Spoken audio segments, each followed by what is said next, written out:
And we are live. So here we are, episode 68 of An American Werewolf in New Jersey. I am here with Silver Billet here tonight, joining us for the late show. I got Eric from Hey Internet Eric here. And then we've just got, shortened to the point, we've got Rod. Everybody's got a complicated name. And then we just got Rod. And I know you got Rod. It's like Celebrity Jeopardy, like Saturday Night Live Jeopardy or something like that. You know, it's like all these. Black Jeopardy, that was it. And then like the one guy would be Doug or something like that. You know, so we've got all these complicated names, and then we've got Rod.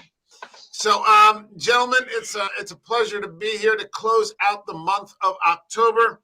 And our last of the Halloween selections, we covered 9 movies, and here we are at number 9. And I was saying just before we went on air, last week we ended up swapping out a movie, which was supposed to be The Legend of Hell House, which I was okay with swapping it out, but I was okay because we swapped in a John Carpenter movie. And so now we're closing out the month with some Stephen King. So shall we get to it? Sure. Got it. Boogie woogie. Sure.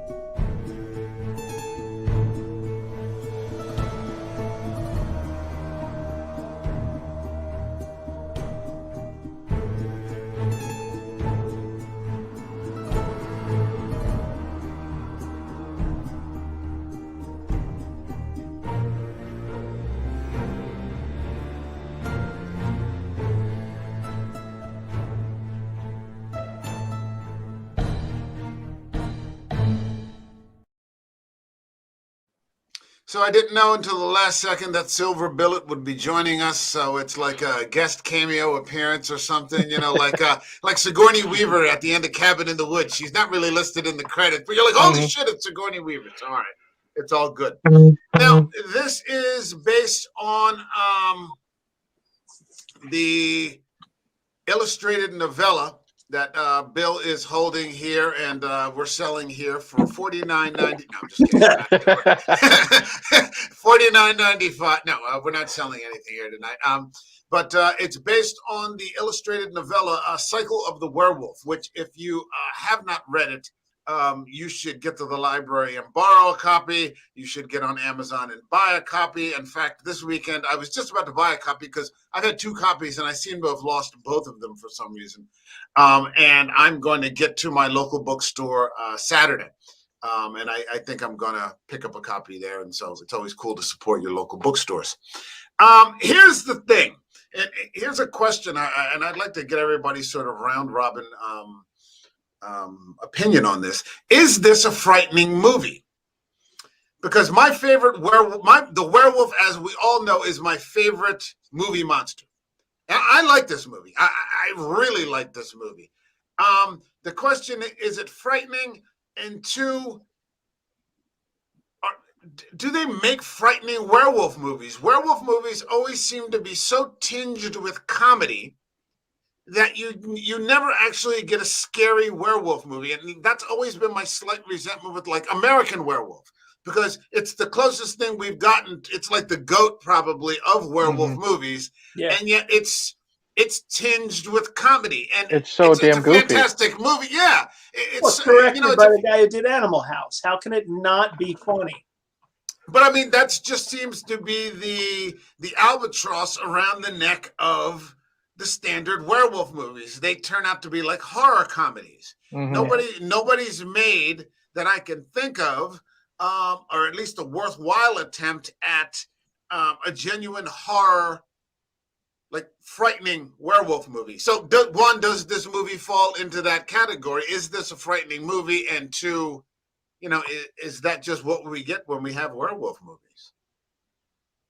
Anyway. Well, so who's going first? Frightening? No. Fun? Yes. Yes. And that's what it seems like. That's the F word I would use for 90% of werewolf movies. There's also, I think what you said, Mike, the closest I think that we've gotten to a frightening, air quote, werewolf movie would probably be Howl, the way it was shot and stuff like that. If you want to look at like the huge, um, I guess collection, or you would say, of werewolf movies, because that's, I think, the closest at an attempt to be scary with not just like a werewolf design. This, I don't think is frightening. I think there are some gory parts. There's some scary parts, but not in the typical sense. I'm just saying more so with like Everett McGill's performance is scary in parts, but overall, I do not think it is frightening, but I do think it is a lot of fun. Rod, what do you got? Like I said, it was gory. They try to be gory for the time period. It's 85. 85. So in 85, I think that would have been scary for most people because that was something new that was introduced to film and stuff. So, but now, no, it wasn't frightening at all. And even the storyline wasn't frightening. To add to it, to the suspense when things happened, it wasn't a total like shocker. You saw it coming. Yeah. There were no plot twists or anything to this. I don't want to make it sound like I'm putting down the movie because I'm not. I own this movie. I own a copy. I'm happy to watch it at any time and stop. And, I'm having a good time while I'm watching it. I'm not, oh, this movie sucks or anything, but I think it's a really, good movie. It's just, it was a question that I had that popped up as I was writing things up for the flick in general. Bill, did you want to add something, or did you get your little piece in the get from the beginning? No, I will answer your question. Is it frightening? No. I mean, unless you're scared of Corey Haim, which I was.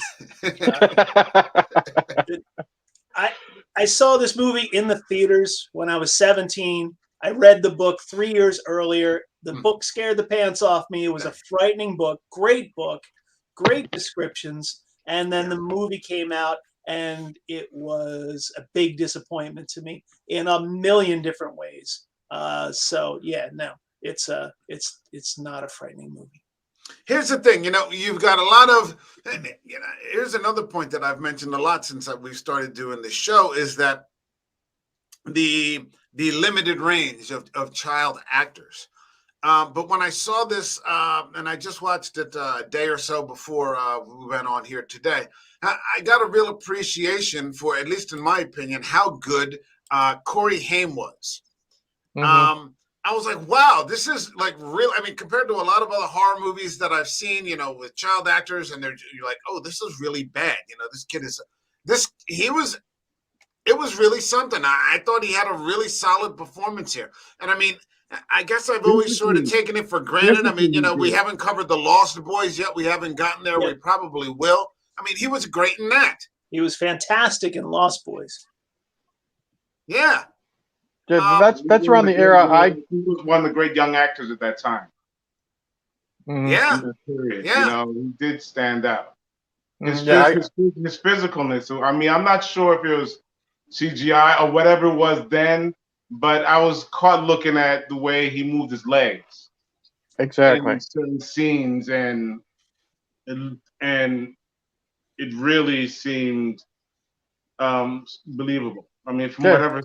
I'm not sure. Like I said, it was the CGI, but acting-wise, he was great acting-wise.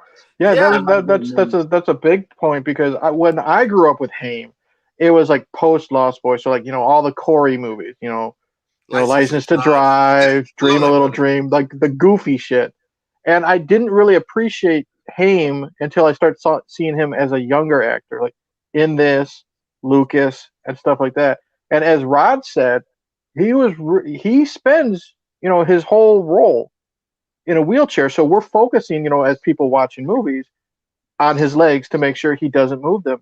Like the scene where he's got the fireworks and he's sneaking out and he's on the top floor and he's sneaking out of his, his window and he's climbing down. His legs are just limp and hanging there as he's climbing down the whole thing. And he is really good at making it look like he cannot use his legs.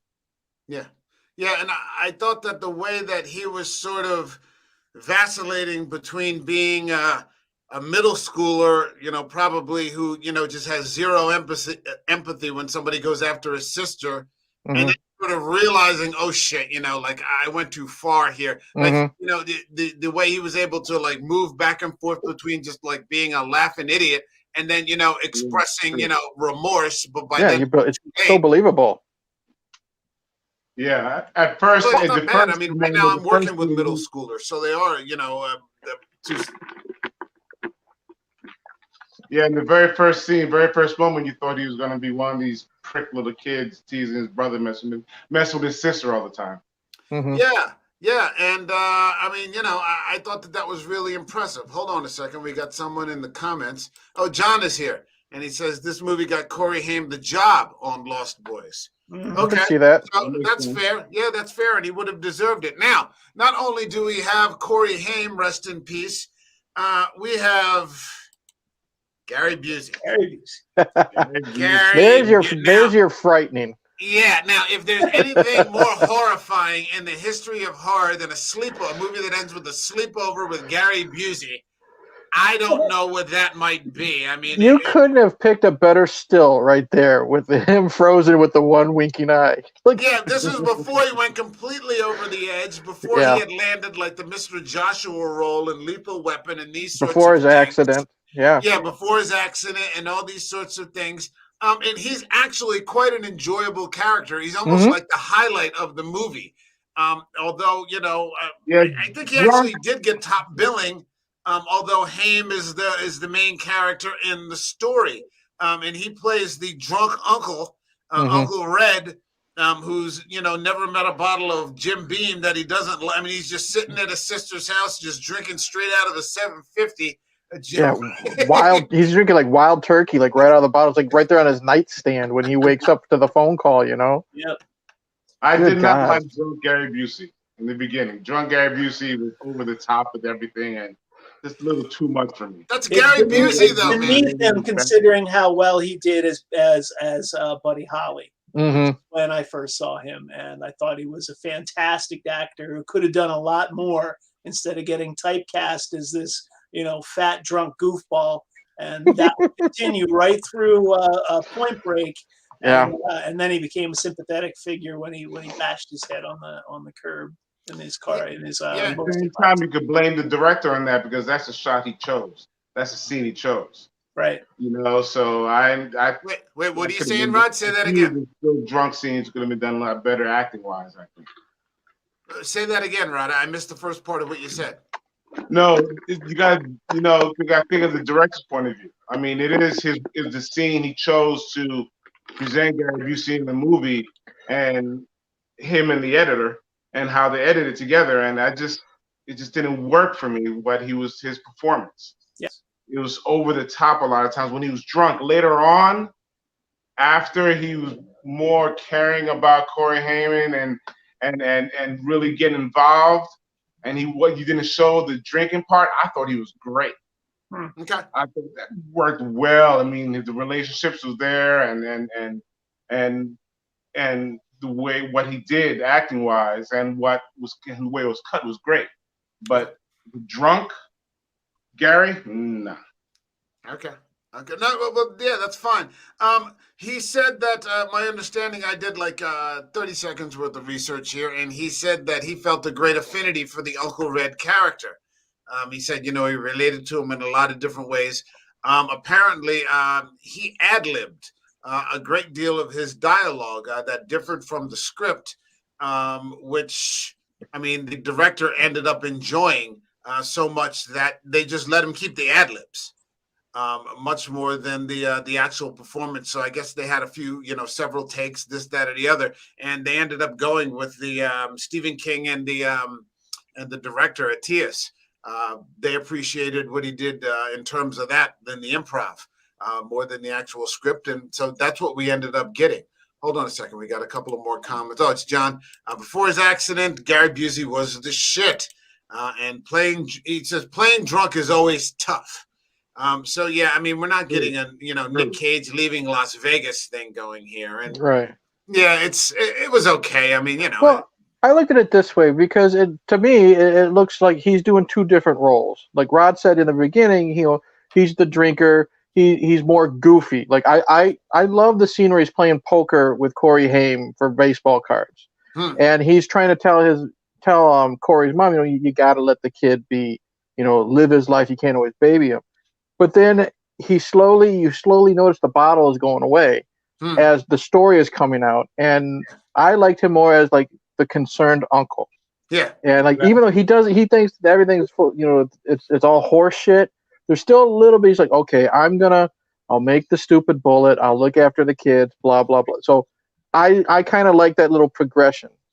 I think his best scene in the movie is when he's talking to the sheriff. Mm-hmm. When he speaks, and he's like, "Do you believe that's the craziest goddamn story?" And it's like, for a split second, he's an adult. Mm-hmm. He's a full adult, and he's just sitting there. He goes, I don't know. He's like, probably not. He goes, but you believe something. The cop picks it up. He goes, you believe some of this, don't you? And he's like, I believe it's worth checking into. Yeah. Which is like a reasonable, rational response. I believe that, you should look at it. That kind of thing. And that was probably, him shifting, that's it. I hadn't really thought about that he's shifting from just being a drunk on his third divorce to someone who is sort of forced into this position where he has to be an adult because it's a life or death situation. And he's got a great rapport with Haim and Megan Follows. Like I love the scene where it's like the barbecue and he's working on, the new silver bullet, but he's hiding it behind the garage door and he's looking for mom, and he gets caught and he just waves and then walks away and he's like pointing into the garage, and he's really good with these kids, I think, the chemistry wise. Oh, he's great with those kids. Yeah. I think that's true. Now, this became a cult classic movie. Despite all the things that we're talking about here, I mean, it's still, a favored and loved among many. I love what I love about this as a werewolf movie is that it's one murder a month. Mm-hmm. And it's this thing that goes on and on and on, every month. This goes on for almost a full year, at least according to the novella. Was that the timeline? Yeah, it was one an full entire year. It was one murder. I've never read the book, but and this is the first time actually I've seen this movie from beginning to end. Okay. I didn't get that.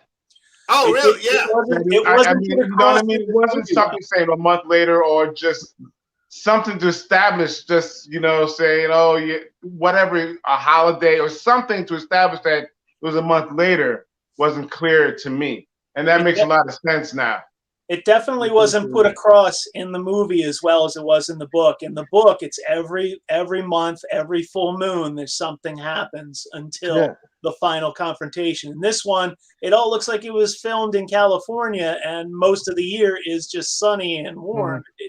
It didn't make any sense to me. Yeah, Bill, you've got the book. Isn't it like every single chapter a different month? Every chapter is another month. Yeah. Every chapter is another month with one more murder. One more murder in a very small. Yeah, there you go. Yeah. Well, for someone who hasn't read the book, who just saw the stories the first time as a movie, for me, it wasn't clear. It would have been definitely clear if I had read it, but I didn't know anything about the book. So from that point of view, it wasn't clear on the screen. You've got a lot of, I guess it really must. One of my favorite scenes in the movie is the curfew scene. Where, I think after the third murder, the police establish some sort of curfew, and you see all these people just kind of running into their homes, before it gets dark. Grabbing their children. Yeah, that was scary. That was kind of scary. And there's, of course, let me show you. I mean, here's some of the illustrations, I think, from the first. That's badass, man. Yeah, the first murder. Where this man, it's in January, and he's like guarding a furnace or something like that, and that werewolf just appears out of nowhere and just tears the door down and just rips the shit out of him. And then there's another murder after that where someone that he knows, and you don't understand that it's the Reverend at the time, comes in to the diner and orders like a cup of coffee or something like that. And while he's making the coffee and then getting him something to eat, he turns around and he's transformed into that. And the way that King writes this, it's a fantastic Yeah.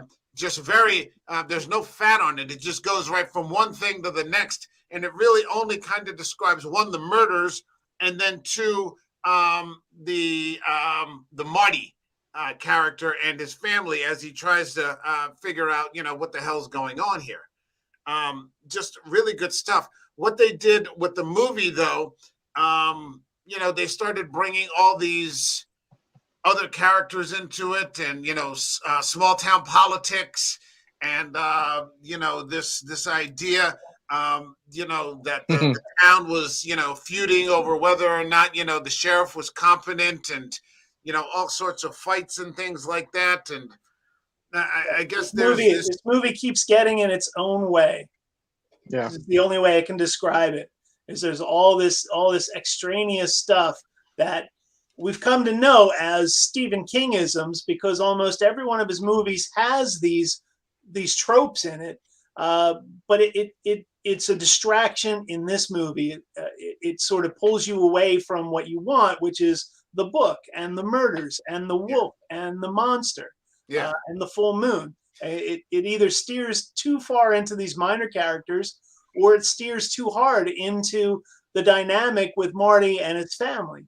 Not that that's necessarily a bad thing or that they played it poorly, but it's just, it's unnecessary. This is not a sad. It's not an afternoon special.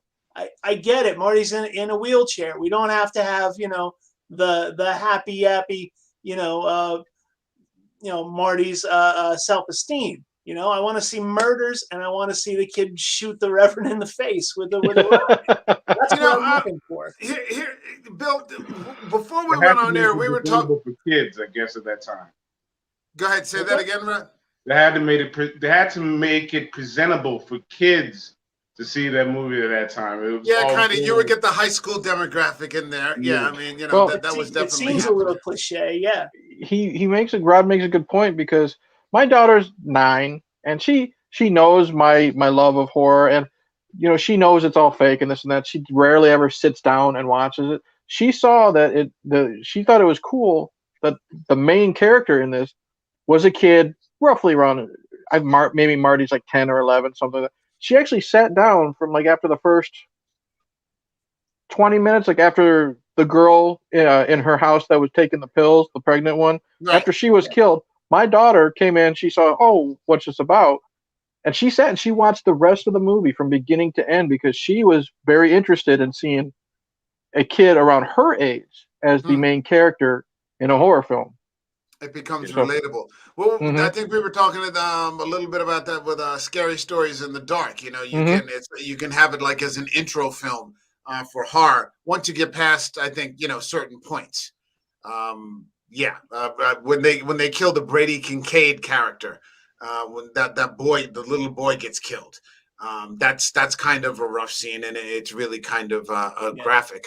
But and here's the especially in the book. The guy who played his dad was a good actor. I think acting wise, he was the best in the movie. That scene he had in the I guess when the mob was forming and private justice, they're going for some private justice, this type of thing. He really, touched me. Hold on, John says it took me a while to just accept my check and shut up, and apparently that's a quote from Stephen King. Now, Bill, before we went on, we were talking about the schlocky King of the '80s and how he hadn't quite. I mean, he had Tobe Hooper, with Salem's Lot. And then he had The Shining with Kubrick, which is probably kind of one of maybe a few of the magnum opus kind of Stephen King stories. Right. But during the '80s, there was a long run of just schlocky kind of. I'm saying this word a lot because somebody used it yesterday, I think, in one of our texting conversations. But I mean, he had a long run of these types of movies. With the Maximum Overdrive, and then Creep Show. Carpet. Guys, go ahead with that. Creep Show was so successful, I think, and it's just endemic of the times that each one of these movies just seemed to come across as a cookie cutter of Creep Show. I mean, this movie could be a segment in Creep Show if it was 45, 50 minutes shorter. Yeah, you're right. The cinematography, the coloring, the acting, the characters. I mean, that's not a bad thing, especially in the era of like Tales from the Crypt and such. It's just it was too long to do that to it. But the same thing was true of Cat's Eye. The same thing was true later with Maximum Overdrive, where there were just all these just overly 80s movies. The whole reason why Quentin Tarantino happened and Stephen King happened was because of these movies where they're just overdone. Yeah. Yeah, and then, I mean, finally the 90s come around and we end up getting movies like Shawshank, which we were saying right before we went on air, really put him on like the actual A-list, and so he starts to work with like really top directors. And I keep and he saying starts Stand By Me was the beginning of that. Yep. What year was Stand Me was By a Me? movie that you could take seriously because it Stand really By Me, wasn't. It really I think wasn't Stand By Me was genre. 86. It was about kids, and it was about the interplay with these kids, and you could take it seriously as that, where they're trying to shoehorn that into Silver Bullet. It was Stand By Me was perfect for that. It really is a shame because, like you said, if they had just stuck to the book, you would have had a hellish movie. Yeah, well, I mean, that would have been something like Robert Eggers could have done. Like in today's, that would have been just A24, hardcore, gory, werewolf, flick. Well, but I'm a bitter 13-year-old who, read the book and was obsessed with it and loved it, and then is just was disappointed with the pie in the face of this movie. And I'm not saying that the movie's bad. I know that you guys like it. It was just disappointing for me in a million different ways. Hold on. Oh yeah, wait, hold on. John's absolutely right because we covered this. He had The Dead Zone with Cronenberg. So it's a very hit and miss kind of thing with King. One minute he's working with Kubrick, the next minute he's working at I think Creepshow was Romero. Yep. But then he was working with Carpenter for Christine. But they still were just 80s movies. But I mean, every once in a while he'd hit the bullseye because he does have such he just has an endless catalog of like fantastic stories. And that he's you can borrow from. He's still putting books out. My God. One of my goals for this weekend when I hit the local bookstores to catch up on my Stephen King. I'm going to pick the latest 2 or 3 books and a copy of Cycle of the Werewolf. Cujo, 1986. Stand By Me, 1986. So I mean, it goes back and forth from Cronenberg, and Christopher Walken, who might have given the performance of a lifetime, in The Dead Zone, and then you go to this, and you're like, okay, I can't quite figure it out, but Firestarter as well with Drew Barrymore, which was excellent. Yeah, that one with George C. Scott. That's right. I forgot about that. That was a good movie. Now, let's get back to this for, in the novella, the werewolf, when it snarled, it almost made like human sounds. I don't know if anybody remembers that who read the book, but I mean, they tried to do that and decided to go against it. And, again, another decision that probably could have made for a scarier movie. A scarier movie. But, it didn't happen. It kind of turned out the way that it did. Wasn't scary, to me. I mean, the werewolf wasn't scary to me as much as it could have been. A snarl. No, here's the thing. I researched this and it said King asked for the werewolf because King wrote the screenplay for this. He wrote the screenplay. So that dream sequence is kind of funny to me. That when everyone turned to wolves and that is a part of the novella, though. The formation of the werewolf and how it kind of happened from beginning to end. And it was interesting, but that is part of the novella, though. I mean, but it says that would have been a good Quentin Tarantino flip to a movie, is have everybody in town become werewolves and these have the people, whatever, Speaking of Tarantino, though, since I only ever saw this when I was 17, I didn't realize it until I watched it again 2 days ago. But that's Lawrence Tierney as the bartender who carried the Peacemaker bat. And exactly. Awesome. The scene where he eats it where he's dragged underneath the fog, and the next thing you know, the broken bat is whacking him. Now that was really good. That one part. That was a creepy scene with all the mist and the fog. Yeah. It was a joke. We've had a couple of different movies. I mean, we talked about The Fog last week, and then we talked about The Others, and their use of fog, which was much more oppressive. Here, I mean, we thought the Carpenter's fog was kind of cool. I'm like, wow, look, the fog is fucking lit up. That's the illumination in the scene. That's the lighting. The fog is the lighting. With The Others, the fog was this oppressive. It was the boundaries, in the afterlife. You were never going to get through the fog. You weren't going to get it. And they kept making all these references that this is a prison. You can't get out of it. Here, in that private justice scene, that fog was scary, man. That it was a little. You're like, oh, it's kind of, and especially if you and I remember seeing this in the theater. If you hadn't seen the monster until that point, you're like, oh, okay, But then again, I've never seen a werewolf beat someone to death with a baseball bat before. So this was.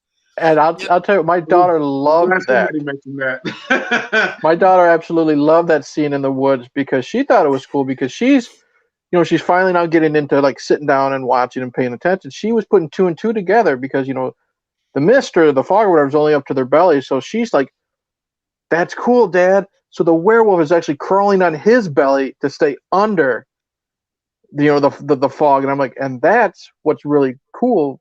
Telling my daughter because now they don't know where the werewolf is, and then when she just saw those hands grab it, she was really getting into it, and then she just thought it was neat because the baseball bat at the end.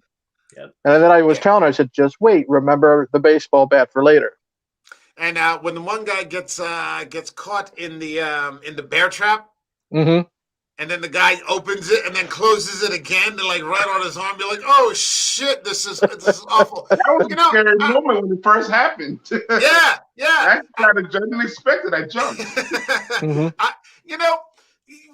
I've said this before. What brings people back to all the endless reboots and sequels is they want to capture that feeling of another time. Of a previous. We want to get back to that feeling from 1985 again. It's kind of impossible because our brains are completely different than they were in 1985. I think in 85, I was 15 or 16 or something like that. That's not going to happen again. But I mean, and despite all the things that were sort of, we're knocking against this movie, I still own a copy of it. And if you were to come to me, 6 or 9 months later and say, let's watch some Silver Bullet, I'd be like, yeah, let's fucking sit down, I'd put on some popcorn and, we'd sit down and watch Silver Bullet. It's just, it's part of a time that was, different for us. And I think that's what brings people back to the endless Halloweens and the Friday. And that's why I said the word fun. Yeah, it's fun. It's fun. Yeah, it's fun.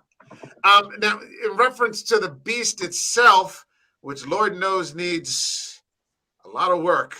Exactly. Yeah, it could be the Howling, though. It could be the Howling. Oh well, they say the king asked for the werewolf to be plain and hard to see. In contrast to the hulking monsters seen in other werewolf films and books in the early to mid 80s. So he's talking about American Werewolf. He's talking about the Howling. The Howling, in which the creature looked more like a black bear.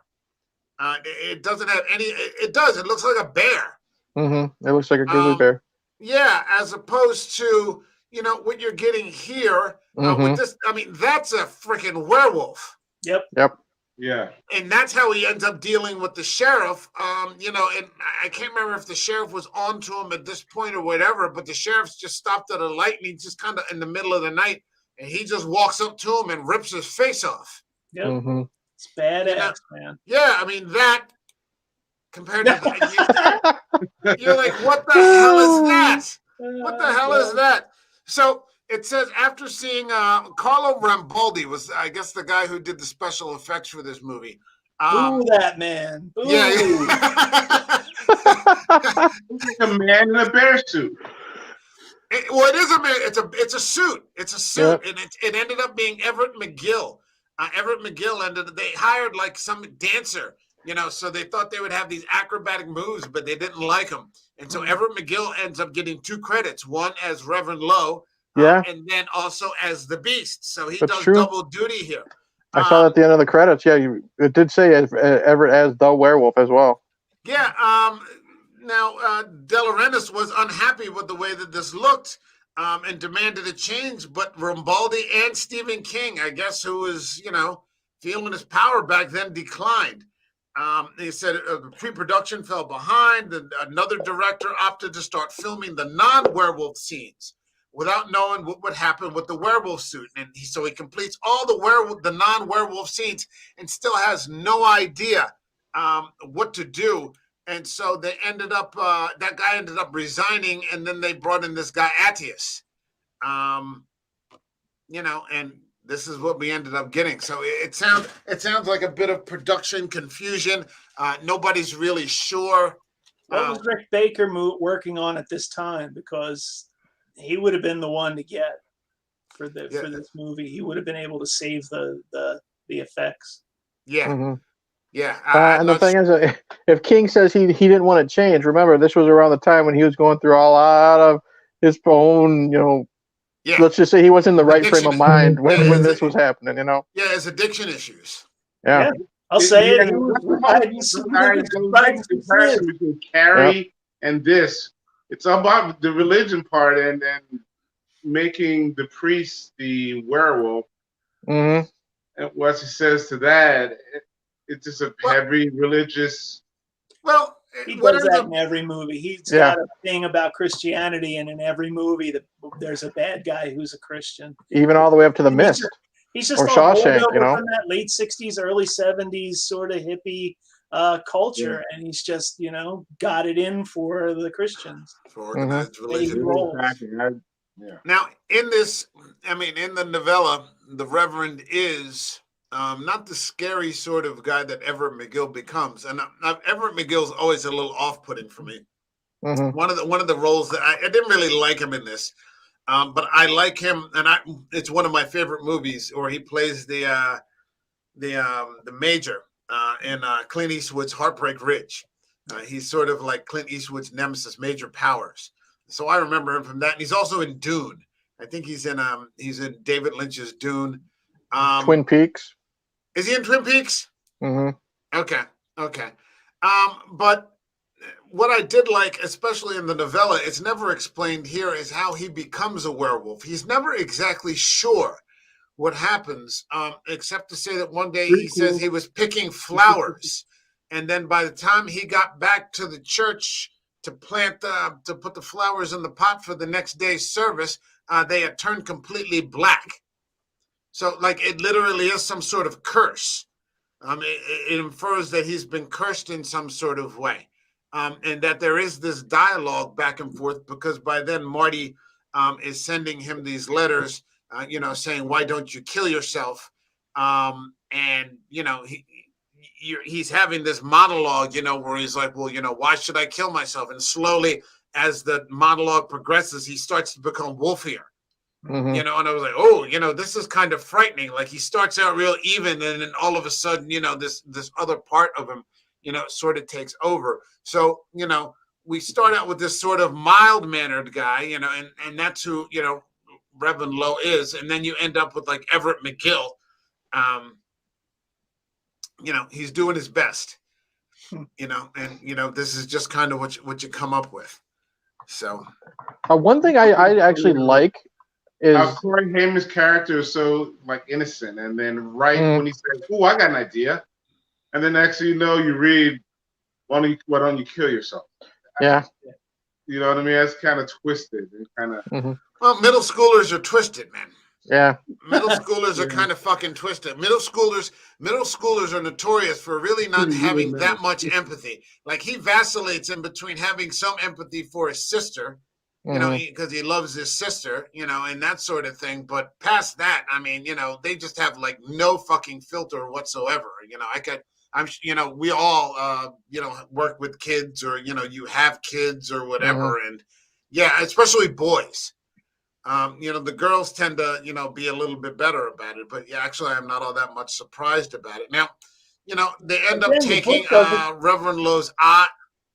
Again, the book does a good job of tracking this degeneration of Marty from a happy-go-lucky kid into a kid that would send notes to a priest to kill himself, and it's all based on his best friend getting ripped apart. And I don't think it was played up as well because they did the concentration on the dad and the guys at the bar and the vigilante justice thing instead of showing Marty going into this decline. That he had one scene where his uncle's like, "How are you?" and he goes, "Well, how do you think I feel?" with no real emotion or grief. And then next thing you know, he's like, "Oh, I got a new wheelchair, yay!" It just this is what we get out of werewolf movies. They end up being more comedy or, whatever than anything else. And, you get an occasional rare one. And I don't know if anybody's seen this. I love this movie. The third Ginger Snaps Back, where they're all trapped in that soldier fort. And there's no comedy in that movie whatsoever. There's a very little bit, but it's kind of razor comedy. And it's like a cutting kind of comedy that happens in there, But most of the time when you watch a werewolf movie, this is what you kind of get. It's one-liners and it's jokes and, it's these sorts of things, which is, why I'm always sort of a little bit dissatisfied. Or you end up, with someone who tries to go all the way with it. And, huh? I don't think they're trying to be comic about it. And I mean, funny about it in any way. With this movie, I thought so. Yeah, I didn't. Some fun parts, and you know what I mean, to lighten it up. But besides that, I just think it was just missing pieces to it to connect the story a little better. It sounds like the book is a lot better. It is. Than, the way Bill's describing the book as compared to the movie. It's like, oh, that makes sense now. That makes sense. Read it. And I don't know. I guess that's what I'm getting from it right now. Yeah, I mean, it's just, it's a fun movie, but it's not, and that was, is this I started is this a frightening movie, but it's just a fun one. And there are lots of holes in it. It's still a cult classic. I mean, it's been 36 years. We're talking about it now, and we enjoyed watching it. And it's kind of ironic. I imagine most of us enjoyed watching it. But here we are now, and all of us, are sort of along the same thread, saying, it could be this, it could be that, I think it's a popular movie. It's a good movie because it's Stephen King. If it wasn't Stephen King, name on it or some random person, might have been a different take on it. Well, it depends because my wife doesn't really give a shit about Stephen King, and she really has fun with this one. But then again, it's like I said, it's fun. Hold on a second. Because she likes Gary Busey and Corey Haim and Meg Fowler. She likes the characters. All right, hold on. We got some comments here. John says this was a 1950s style of story told in 1980s. In the 80s. Exactly. That's what I was thinking. He says the werewolf was played by Paddington Bear. All he needed was the hat. Oh, shit. And the stunt double was Winnie the Pooh. He said that the flowers were wolfsbane. Yeah. It's a purple flower that several legends say witches poisoned to affect citizens that drove the coven from the land. Witches have a connection to werewolves. Okay, that's an I read that book at the same time Bill did, and when it came out, I had a first edition. Unfortunately, I don't know where it is anymore. And I never thought of that. So yeah, I mean, when that come out, 83 or something. So 40 years later, okay, you learn something new every day. Okay. Well, I mean, that brings us to the close. They end up dealing with the poor Reverend, and in the illustration, it's Marty, taking a gun and, almost in a pitying kind of way, saying, I'm going to try to set you free, because he sort of pities the Reverend for, not being able to control this, this thing inside of him. But, we end up getting stuck with with old Gary there, check, the werewolf, and then, Paddington. I mean, yeah, Paddington Bear. So, here we are. Now, the universally good news is that it's still better than The Howling. Yeah, at least it doesn't look like a bunny rabbit. Yeah, it's still better than The Howling. Howling is still a better book too. Read that around the same time that I read Cycle of the Werewolf, and it was great. Brander's book. You thought The Howling is better than Cycle of the Werewolf? Not better. I just said it Okay. came out around the same time, and it was a better book than a movie. Oh yeah.